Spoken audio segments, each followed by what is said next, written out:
Madame, Monsieur, bonsoir et bienvenue dans le 20h de TFM. Dans l'actualité de ce mardi, accident mortel dans le département de Podor. Le bilan fait état de 12 morts, dont 8 femmes. Le drame est survenu tôt ce matin au croisement de Guédé. Sur Twitter, le président de la République exprime sa douleur suite au choc, les circonstances et les derniers développements dans cette édition. À la une également, de l'oxygène pour tous, un appel d'air pour les familles.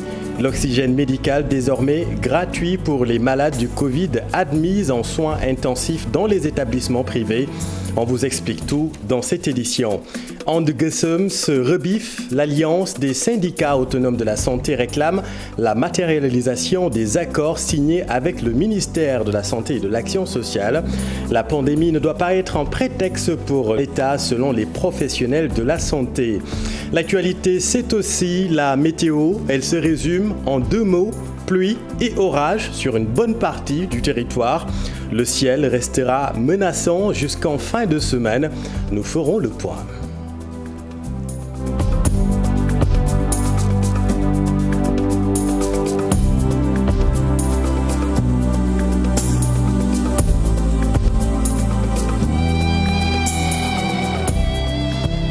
Le choc est tellement violent que les 2 voitures sont devenues des tas de ferraille. On dénombre désormais 12 morts, dont 8 femmes. L'accident au Ousseynou Diop est survenu tôt ce matin au croisement de Guédé. C'est dans le département de Podor. Effectivement, Chérif, l'accident s'est produit ici entre le croisement Guédé-Chantier et Ndioum. C'est à 8 km de Ndioum. Et comme vous le savez, il y a une collision entre 2 voitures. L'une quittait Ndioum pour aller à Guia dans un marché Louma. L'autre quittait Dakar pour aller à Niam après une cérémonie funéraire. Mais malheureusement, le malheur s'est produit. Et comme vous le savez, le bilan est très lourd. Sur place, 9 personnes ont perdu la vie. Et là-bas, à Ndioum, à l'hôpital de Ndioum, 3 autres personnes ont perdu la vie. Au total, on compte 12 personnes. Et par rapport aux blessés également, 33 blessés ont été notés ici à Ndioum, dans l'hôpital. Tout simplement pour vous dire la violence du choc, mais également la violence de ce qui s'est passé ici dans la région de Saint-Louis, plus précisément à 8 km de Ndioum. Comme vous le savez également, donc, lors de notre interview avec les forces de l'ordre, mais également les sapeurs-pompiers, ils ont surtout lancé un message à l'endroit des chauffeurs pour qu'ils puissent davantage prendre conscience des dangers qui les guettent pendant ces moments, surtout en cette période hivernale. Merci beaucoup Ousseynou Diop avec les images de Habib Seck. Et vous l'avez dit, le ministre Samba Ndiobenka, ministre du Développement communautaire, de l'équité sociale et territoriale, et son collègue Mansour Faye, ministre des Infrastructures, des Transports terrestres et du Désenclavement, sont attendus d'un moment à l'autre à l'hôpital de Ndioum qui se trouve à 20 km de Podor. Les 33 blessés de cet accident sont pris en charge dans cet établissement. Sur Twitter, le président de la République a exprimé sa douleur suite à ce terrible choc. Macky Sall présente ses condoléances aux familles des victimes. Et puis ce terrible accident également au Mali. Là-bas, c'est 37 personnes qui sont décédées et plusieurs blessées dans un accident de la circulation près de la ville de Ségou, dans le centre du pays.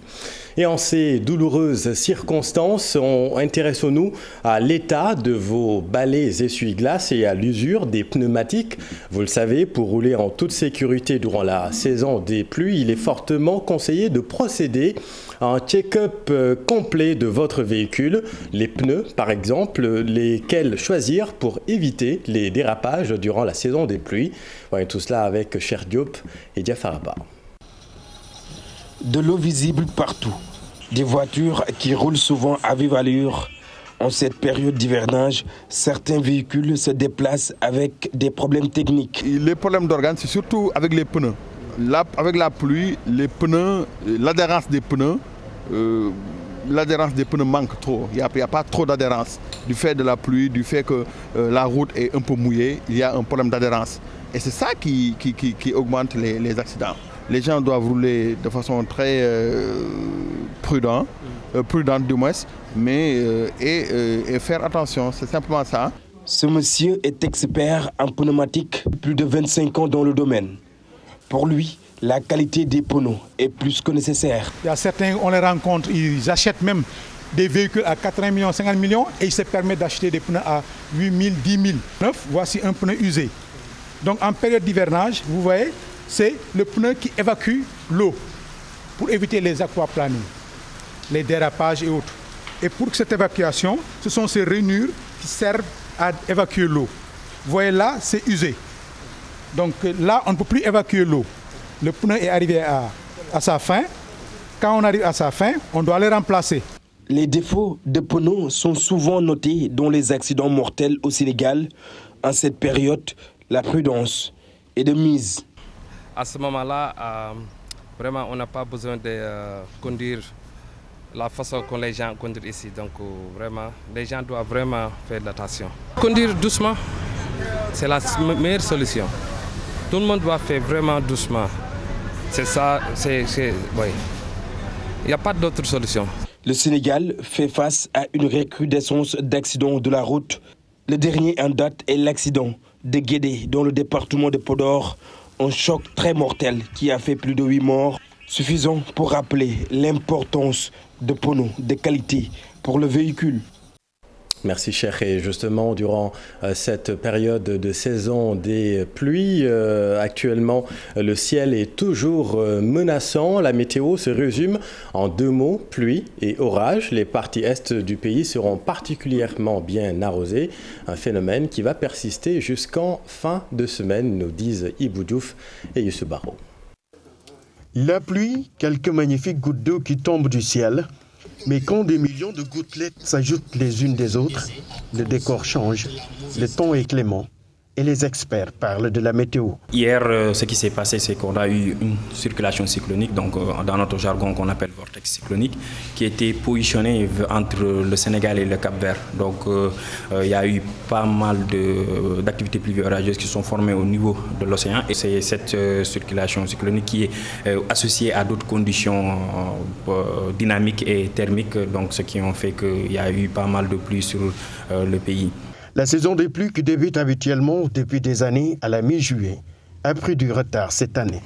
Et dans la dynamique de la prévision climatique, on avait alerté pour dire que dans la façade occidentale, l'installation pourrait être tardive par rapport à cette prédominance des vents qui pourrait bloquer la remontée de la mousson. Et ce qui s'est malheureusement passé au niveau du mois de juillet, on a observé une longue séquence sèche. Et les paysans qui ont eu à semer leur arachide en fin juin ont eu à souffrir de stress. Donc ces faux départs ont été expliqués par cette dynamique-là. Les prévisions pluviométriques sont rassurantes de l'avis de cet ingénieur. Demain, donc, ces pluies vont évoluer, intéresser la partie est, donc le nord-est vers les localités de Matam, intéresser les localités de Bakel, et évoluer au courant de la journée vers l'intérieur du territoire. Ce sera au courant de la nuit qu'on pourrait s'attendre aussi à des pluies accompagnées d'orages sur le sud-ouest et le centre-ouest du pays. Dans la journée du jeudi, donc, ces pluies seront beaucoup plus marquées sur la partie ouest. Après ces 72 heures de prévision, le beau temps dans certains coins. À quelle météo s'attendre jusqu'à la mi-août? Après la pluie, on est en trafic fluide, mais une chaussée plus glissante. Et attention donc, Ibou, merci beaucoup. Et venons-en à la situation épidémiologique avec cette bonne nouvelle pour les malades en soins intensifs dans les établissements privés. L'oxygène sera désormais gratuit pour les patients Covid. Un appel d'air synonyme de soulagement pour les familles. Le ministre de la Santé et de l'Action sociale a effectué une visite aujourd'hui dans les 4 structures productrices d'oxygène médical. Voyons tout cela avec Alioune Diagne et Marcel Farba Maroun. L'oxygène est désormais considéré comme le premier médicament dans la riposte contre la Covid-19 au Sénégal. Dans ce contexte, il a été retenu de réquisitionner et réserver toute la production et le stock disponible dans le pays à la lutte contre la pandémie. Aussi, l'État a décidé de réguler l'oxygène médical aussi bien pour le public que pour le privé. Désormais, l'oxygène à livrer aux CTE qui sont dans le privé sera gratuit pour le malade. Autrement dit, l'État va prendre cette partie de la facture au privé, donc livrer gratuitement l'oxygène à ces CTE privés pour que le malade hospitalisé au niveau du privé puisse voir dans sa facture défalquer la partie oxygène. Ça va largement et beaucoup soulager nos compatriotes qui se soignent dans le privé. Face à la forte demande liée à l'oxygène, celle-ci est jusqu'ici satisfaite selon les sociétés gazières en charge de sa production. Cependant, d'aucuns ont pointé du doigt l'une d'entre elles, l'accusant d'augmenter les prix. Le prix de l'oxygène médical n'a pas subi une hausse depuis 2009. Aujourd'hui, avec les partenaires avec lesquels nous travaillons, nous avons toujours maintenu ces mêmes prix. Et les conditions de vente n'ont pas changé. Sahel Gaz a investi sur des emballages. Aujourd'hui, il faudrait protéger ces emballages. Nous qui sommes dans le milieu de l'oxygène, nous connaissons bien qu'est-ce qui est le coût de l'emballage. C'est le problème numéro 1 de tous les gaziers du Sénégal. En tout cas, je voudrais démentir cela devant Monsieur le ministre pour savoir qu'aujourd'hui, Sahel Gaz, les mêmes prix qui sont appliqués depuis 10 ans sont maintenus pour la vente de l'oxygène médical. En rappel, le ministre de la Santé et de l'Action sociale, Abdoulaye Diouf Sarr, a effectué ce mardi 3 août 2021 une tournée au niveau de 4 sociétés productrices d'oxygène pour évaluer avec elles la situation. Situation globalement satisfaisante selon le ministre. Oui, Martial, et les hôpitaux restent sous tension. Au CTE de Diamniadio, la demande en oxygène est très forte, vous allez le voir. Chaque admission en soins critiques augmente le niveau de stress du personnel soignant. C'est un reportage édifiant de Abdou Diouf Diagne et Ahmadou Bamba Soromp. Hôpital pour enfants de Diamniadio, la maternité transformée en centre de traitement des épidémies. Les couloirs sont vides. Et au premier étage, 36 patients en état grave sont hospitalisés. Ici, 9 décès ont été enregistrés. Le record a été battu ce week-end avec 5 décès en un jour. Le coordonnateur adjoint du CTE affirme dans un air sombre que ces décès sont liés au profil des malades. Ce malade-là, par exemple, il a 75 ans, il est hypertendu, diabétique. Il a fait un AVC il y a de cela 6 ans, donc qui a une atteinte de 70% du parenchyme pulmonaire. Donc c'est pas un malade simple, c'est un malade lourd. Donc qui est désaturé malgré un débit d'oxygène de plus de 15 litres par minute. Vous comprenez un peu. Donc c'est la situation qui est grave, voire même gravissime. C'est partout. Pourtant, des accompagnants de malades de la Covid évoquaient un manque d'oxygène. La directrice botte en touche ces allégations et nous fait découvrir l'unité de production. Nous avons une centrale de production d'oxygène boostée par des rampes qui sont là, des rampes de 10 bouteilles donc, qui viennent en appui à la centrale. En plus de cela, donc, pour booster la centrale, il y a la DIEM, un département du ministère de la Santé, qui chaque matin nous livre 30 bouteilles d'oxygène. Pas plus tard que ce matin même, le responsable nous a promis même de revoir à la hausse cette livraison journalière pour aller jusqu'à 45 bouteilles par jour. Le personnel est au bord de la rupture et sa plus grande crainte, c'est d'être obligé un jour de refuser à accueillir un patient faute de place. Dernièrement même, j'ai reçu une dame ici qui est venue avec ses enfants, qui était en détresse respiratoire, qui avait fait le tour des hôpitaux à la recherche de place, mais en vain, qui n'avait pas trouvé. Donc, désespérés, ils avaient décidé de venir directement au niveau du CTE, alors qu'on était remplis. Ils étaient en larmes. On va rester insensible face à cette situation. Pour soulager et alléger la tâche à ces veillants acteurs de la santé, les populations sont invitées à aller se faire vacciner. Merci Abdou, et on en vient à la polémique dans cette gestion de la pandémie. C'est le démantèlement et la vente supposée de matériel des CTE dans le privé. L'ex-Africa suggère l'implication de l'IGE, voire de l'OFNAC, pour élucider cette affaire. Le montant du matériel médical acheté, vous le savez, s'élève à 105 milliards de francs CFA. Mamadou Fall et Diafarapa. La gestion du fonds Force Covid-19, notamment l'acquisition du matériel médical, installe la polémique en cette période de troisième vague. Pour l'ONG Lex-Africa, il est nécessaire de procéder à une enquête approfondie, au lieu de brandir uniquement une plainte contre le docteur Niang. Le contrôle demeure. Le comité de suivi n'est pas allé jusqu'à ce niveau, parce que disant qu'il y a des services de contrôle qui sont dédiés à cela. Donc, On attend aussi que l'OFNAC s'autosaisisse, que l'IGE soit commis, parce que le président doit aussi quand même mobiliser l'IGE pour aller faire la lumière sur ça. Et donc les autres structures devraient pouvoir donc faire le travail de contrôle pour ce qui concerne donc ce matériel-là. Mais pour le porte-parole du comité de suivi, l'acquisition du matériel a été bien organisée et plus de 100 milliards ont été dépensés. Les équipements, quand nous sommes allés vérifier, les équipements étaient livrés, certains étaient déjà réceptionnés, etc. On avait prévu à peu près 77 milliards 800 millions de francs CFA pour les hôpitaux. Et finalement, on a dépensé 105 milliards. Cependant, est-il possible que des matériels soient dérobés et vendus à des privés? Inacceptable, inimaginable. Alors je ne sais pas quelle est la réalité de cette chose, parce que nous, quand nous avions vérifié, les choses étaient là-bas. Le 31 mars et le juillet, il s'est passé beaucoup de choses. Entre-temps, il y a eu, avant la deuxième vague, il y a eu ce moment de relâchement. Et là, les comportements humains redeviennent ce qu'ils étaient. C'est-à-dire qu'on se dit, ouais, bon, peut-être qu'il n'y a plus besoin, bon, maintenant, voilà, le matériel, il est là, qu'est-ce qu'il faut en faire? Il est clair que l'État du Sénégal doit utiliser la carte de la transparence afin de remobiliser les populations pour faire face à cette pandémie. Une troisième vague préoccupante qui cause des centaines de décès au Sénégal. Merci Mamadou. Et toujours dans le domaine de la santé, l'Alliance des syndicats autonomes de la santé demande la matérialisation des accords signés avec le gouvernement. Les revendications de Andegesum reposent sur 12 points, dont la signature du décret portant régulation de la situation administrative des techniciens supérieurs de la santé. Les syndicalistes ont tenu une conférence de presse ce matin, compte rendu Fatou Bintou Conté et Youssou Barro.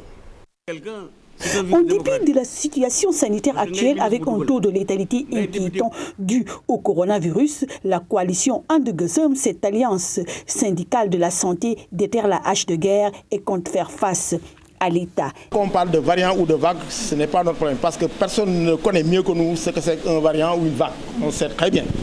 Mais aussi, on ne peut pas se nourrir que d'honneur. Nous ne pouvons pas aussi vivre dans un dilatoire qui ne dit pas son nom. On sort des décrets pour organiser des élections, on sort des arrêtés pour faire ceci ou cela, mais pourquoi des arrêtés ou des décrets profitables au personnel? Et tous ces décrets qu'on a cités aujourd'hui, c'est des décrets qui sont profitables au personnel et même au système dans sa globalité. Et vous les avez vus, tout cet arsenal-là dort dans les tiroirs. Donc nous pensons qu'on mérite un meilleur sort que cela.